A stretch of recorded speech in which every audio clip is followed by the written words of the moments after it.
want to chat about a story regarding the sell-off we saw earlier back in March when politicians were talking about how largely the pandemic would be under control, or at least not spill into something as drastic as what we saw play out. We saw senators talking publicly about that, specifically in terms of where the case count in the U.S. might go. But behind closed doors, donors were hearing a much more different story, a bit more dramatic in terms of what could happen. And hedge fund investors as well were privy to those notes from the top politicians here in the U.S. in a new New York Times story. That's detailed. I want to bring on Yahoo Finance's Brian Chung, who has more on that. And Brian, I mean, this is something we saw play out at the Senate level with various senators who got investigated for selling stocks ahead of the big sell-off. So talk to me about what we know now.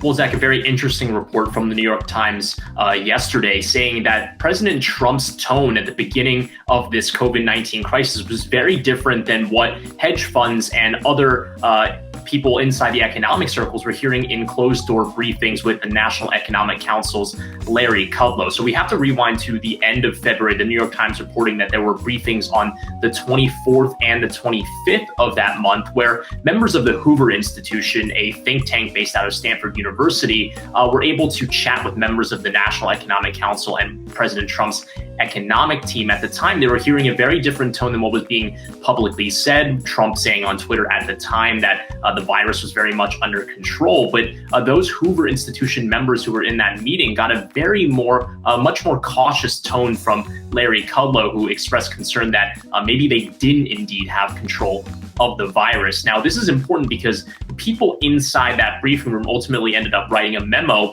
which ended up circulating around financial circles. So, for example, the likes of David Tepper, the very well-known hedge fund manager at Appaloosa Management, got a hold of that memo, which again cautioned that maybe the administration didn't have a grip on the spread of this virus. And as we know, Zach, the end of February and the beginning of March was an extremely tumultuous time with the market now selling off. Now, as we know, though, it does remain to be seen whether or not this was directly correlated with the market action.